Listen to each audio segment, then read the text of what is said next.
안녕하세요 시청자 여러분. 여러분의 든든한 법률 파트너 정금TV의 박순배 변호사입니다. 3월이 되면서 봄이 왔다는 느낌이 물씬 느껴지는 것 같습니다. 요즘 이사철이 다가오면서 집주인과 세입자 간의 계약갱신 요구권과 관련된 법적 다툼이 발생하고 있습니다. 집주인은 실거주 목적을 이유로 세입자의 계약갱신 요구권을 거절하는데요. 나중에 확인해보니 다른 임차인이 들어온 것을 발견할 수 있었습니다. 그때 임차인의 배신감은 이루 말할 수 없는데요. 이때 법에서 임차인에게 손해배상 청구권을 보장하고 있다는 것을 아시나요?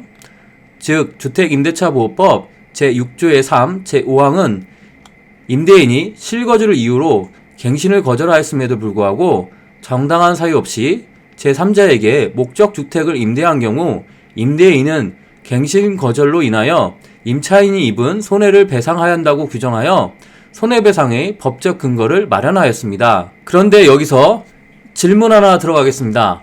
과연 이때 손해배상액은 얼마일까요? 많은 분들이 종종 문의를 주시는데요.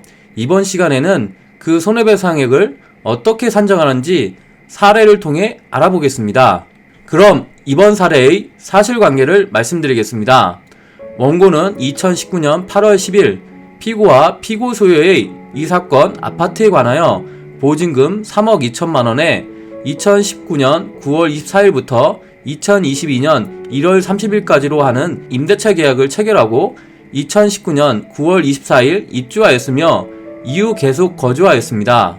피고가 기간 만료 2개월 전인 2021년 10월 12일경 원고에게 실거주를 이유로 계약갱신을 거절하며 퇴거를 요청하였습니다. 이에 원고는 부득이 이사갈 집을 알아보았고 2021년 10월 16일 사건 외 아파트에 관하여 임대차 계약을 체결하고 2022년 1월 24일 이 사건 아파트를 원고에게 인도하였으며 사건의 아파트에 입주하였습니다. 원고는 이사비로 150만원, 중개수수료로 150만원을 각각 지출하였습니다.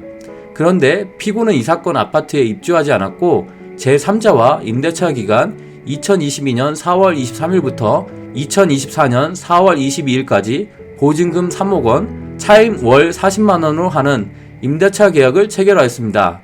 이러한 사실관계를 전제로 원고는 피고를 상대로 손해배상액을 얼마를 받을 수 있을까요? 이에 대하여 자세히 알아보겠습니다.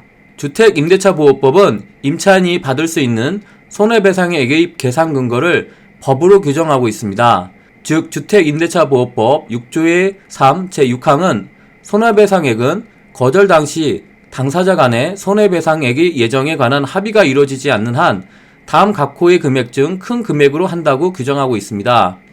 1호는 갱신거절 당시 환산 월 차임의 3개월 분에 해당하는 금액, 2호는 임대인이 제3자에게 임대하여 얻은 환산 월 차임과 갱신 거절 당시 환산 월 차임 간 차액의 2년분에 해당하는 금액, 제3호는 갱신 거절로 인하여 임차인이 입은 손해액이라고 각각 규정하고 있습니다. 위와 같은 손해배상액에 관한 규정을 살펴보면 그 계산 근거는 환산 월 차임에 근거하고 있음을 알게 되는데요. 그렇기 때문에 손해배상액을 알려면 환산 월 차임에 대하여 알아야 합니다. 주택임대차보호법에 보면 전월세 전환율의 한도를 규정하고 있는데요. 즉 동법 제7조의 2에는 보증금의 전부 또는 일부를 월 단위의 차임으로 전환하는 경우에는 그 전환되는 금액에 다음 각호 중 낮은 비율을 곱한 월 차임의 범위를 초과할 수 없다고 규정하고 있습니다. 1호는 은행에서 적용하는 대출금리와 해당 지역의 경제 여건 등을 고려하여 대통령령으로 하는 비율, 제2호는 한국은행에서 공시한 기준금리에 대통령령으로 하는 이율을 더한 비율을 각각 규정하고 있습니다. 위 두 가지 중 낮은 비율을 초과할 수 없다고 명시하고 있는데 각 비율은 시행령을 보면 알 수 있습니다. 즉 주택임대차보호법 시행령 제9조를 살펴보면 제1호는 대통령령으로 한 비율이란 연 1화를 말한다. 제2호는 대통령령으로 한 이율이란 연 2%를 말한다. 라고 각각 규정하고 있습니다. 1호와 2호 중 낮은 비율이 기준이 되는데요. 1할은 10%를 말하는 것이므로 낮은 비율인 2호 기준, 즉 연 2%가 적용됩니다. 한국은행 기준금리는 변동하기 때문에 기준금리를 검색해서 확인하시고 기준금리에 연 2%를 더하시면 언제든지 전월세 전환율을 구할 수 있습니다. 전월세 전환율을 계산하면 다음과 같습니다. 지금 현재 한국은행 기준금리가 연 1.5%이므로 연 1.5%에 연 2%를 더하면 연 3%가 적용됩니다. 이러한 전월세 전환율을 기준으로 손해배상액을 산출해 보겠습니다. 먼저 1호의 손해배상액은 갱신거절 당시 월차임의 3개월분에 해당하는 금액입니다. 환산 월차임을 계산해보면 93만 3,333원이 되고요. 환산 월차임의 3개월분은 280만원입니다. 2호의 손해배상액은 임대인이 제3자에게 임대하여 얻은 환산 월차임과 갱신거절 당시 환산 월차임 간 차액의 2년분에 해당하는 금액인데요. 먼저 임대인이 제3자에게 임대하여 얻은 환산 월차임은 3억원의 월차임 40만원이 됩니다. 갱신거절 당시 환산 월차임은 계산하면 3억원의 월차임 58,333원이 됩니다. 환산 월차임 간 차액은 34만 1,666원이 되는데요. 차액의 2년분에 해당하는 금액을 계산하면 820만원이 됩니다. 제3호의 손해배상액을 계산하면 갱신거절로 인하여 임차인이 입은 손해액의 합계를 구하면 되는데요.